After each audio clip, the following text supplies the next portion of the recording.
Hello everyone, welcome to my channel, and today I will be discussing the new topic which is models of teaching, models for assessing the components of reading. Number 1 is phonemic awareness, number 2 is phonics, number 3 is fluency, number 4 is vocabulary, and number 5 is text comprehension. तो इसके introduction के बारे में बात करते हैं। जो effective reading instruction है ना, वो डिपेंड करती है 5 की कंपोनेंट्स के ऊपर। ठीक है, जो फर्स्ट वन है वो है फनीमिक अवेयरनेस, सेकंड है फोनिक्स, थर्ड है फ्लुएंसी, फोर्थ है वोकैबुलरी, फिफ्थ है टेक्स्ट कॉम्प्रीहेंशन। ये सारे के सारे जो एलिमेंट्स हैं ना, इनको कभी कभार हम रेफर कर देते हैं एज 5 पिलर्स या एज 5 कंपोनेंट्स। तो ये पांचों कंपोनेंट्स एक दूसरे के साथ वर्क करके एक प्रोफिशिएंट रीडर जो है वो बनाते हैं, कंस्ट्रक्ट करते हैं या बिल्ड करते हैं। So we can say that effective reading instruction hinges on understanding and assessing 5 key components. Number 1 is phonemic awareness, number 2 is phonics, number 3 is fluency, number 4 is vocabulary, number 5 is text comprehension. These elements often referred to as the 5 pillars or 5 components work together to build proficient readers. अब अगर हम models के बारे में बात करें तो models of teaching reading are, number 1 is top down, number 2 is bottom up, and number 3 is interactive. तो इनके बारे में बात करते हैं, ठीक है, सेपरेटली। नंबर 1 है टॉप डाउन।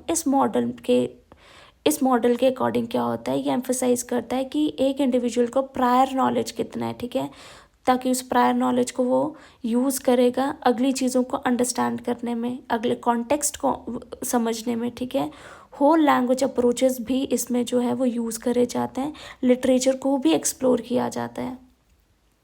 नंबर 2 है बॉटम अप। इस मॉडल के अकॉर्डिंग क्या होता है, ये फोकस करता है फाउंडेशनल स्किल्स के ऊपर, जैसे रीडिंग है, फोनिक्स है, डिकोडिंग है। ठीक है, नंबर 3 इज़ इंटरैक्टिव। इस अप्रोच के अकॉर्डिंग जो बॉटम अप और टॉप डाउन स्ट्रैटेजीज है ना, वो कंबाइन होती है और वो रिकॉग्नाइज करती हैं इंटरप्ले बिटवीन टेक्स्ट और रीडर के बैकग्राउंड के नॉलेज के बारे में। ठीक है, so the number 1 is top down. This model emphasizes using prior knowledge and context to understand text, often through whole language approaches and exploration of literature. Number 2 is bottom up. This model focuses on the foundational skills of reading, such as phonics and decoding, often through direct instruction. Number 3 is interactive. This approach combines both top down and bottom up strategies, recognizing the interplay between text and the reader's background knowledge. अब बात करेंगे assessing reading components। तो जो 5 components जिसके बारे में हमने बात करी थी पहले इंट्रोडक्शन में, वो आते हैं, उनके बारे में सेपरेटली डिस्कस करते हैं। Number 1 is phonemic awareness.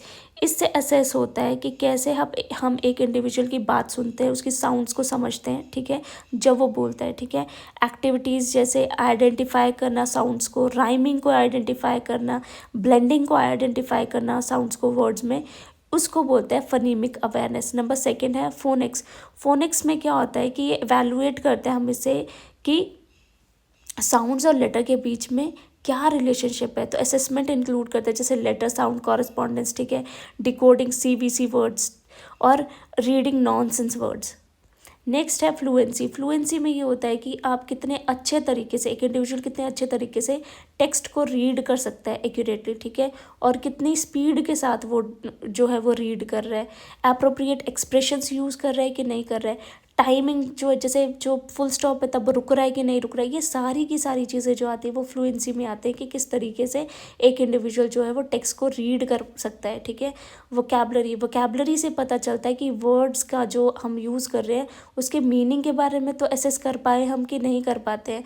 Assessment इसमें ये है, वो इंक्लूड करती है कि पिक्चर को कैसे आइडेंटिफाई करते हैं, डेफिनेशंस को कैसे पहचानते हैं, ठीक है, जो भी हम वर्ड्स यूज़ करते हैं कॉन्टेक्स्ट में। अगले है टेक्स्ट कॉम्प्रीहेंशन। टेक्स्ट कॉम्प्रीहेंशन ऐसी चीज़ है जिसमें इवैल्यूएट करते हैं कि हमें एक पैराग्राफ या एक कॉम्प्रीहेंशन रीड करके कितना समझ में आया, कितना हम उसका मीनिंग को इंटरप्रेट कर सकते हैं, ठीक है। इस असेसमेंट में ये इंक्लूड करता है कि स्टोरीज़ को बार बार दोहराना, या कॉम्प्रीहेंशन दिया उसकी आंसरिंग हम कैसे करते हैं, क्वेश्चन की आंसरिंग हम कैसे करते हैं, पैसेज को हम समराइज़ कैसे करते हैं, ठीक है। कॉन्क्लूजन में ये लिखते हैं हम कि जब हम इंटरकनेक्टेडनेस पढ़ते हैं इन 5 कंपोनेंट्स के बीच में, तो हमें पता चलता है कि वेरियस स्ट्रैटेजीज जो है वो हम यूज़ कर सकते हैं असेसमेंट के लिए, ठीक है। एजुकेटर्स जो है इन सभी चीज़ों को, कंपोनेंट्स को यूज़ करके स्टूडेंट्स को इफ़ेक्टिवली सपोर्ट कर सकते हैं, ठीक है, ताकि बच्चे जो हैं वो अच्छे से अच्छे रीडर्स बने, प्रोफिशिएंट रीडर्स बने, ठीक है। So, assessing reading components. Number first is phonemic awareness. Assesses the ability to hear and manipulate individual sounds, phonemes in spoken words. Activities including identifying beginning sounds, rhyming and blending or segmenting sounds in words. Number second is phonics, evaluates the understanding of the relationship between sounds and letters. Assessments may include letter sound correspondence, decoding CVC words, and reading nonsense words. Third is fluency, measures the ability to read text correctly, accurately, quickly, and with appropriate expression. Assessment can include timed reading passages where accuracy and speed are noted. Number fourth is a vocabulary, assesses the knowledge of word meanings. Assessments can include picture identification, definitions, and using words in the context. Fifth one is text comprehension, evaluates the ability to understand and interpret the meaning of written text. Assessments can include retelling stories, answering comprehension questions, and summarizing passages. In conclusion, we can say that by understanding the interconnectedness of these 5 components and using a variety of teaching and assessment strategies, educators can effectively support students in becoming proficient readers.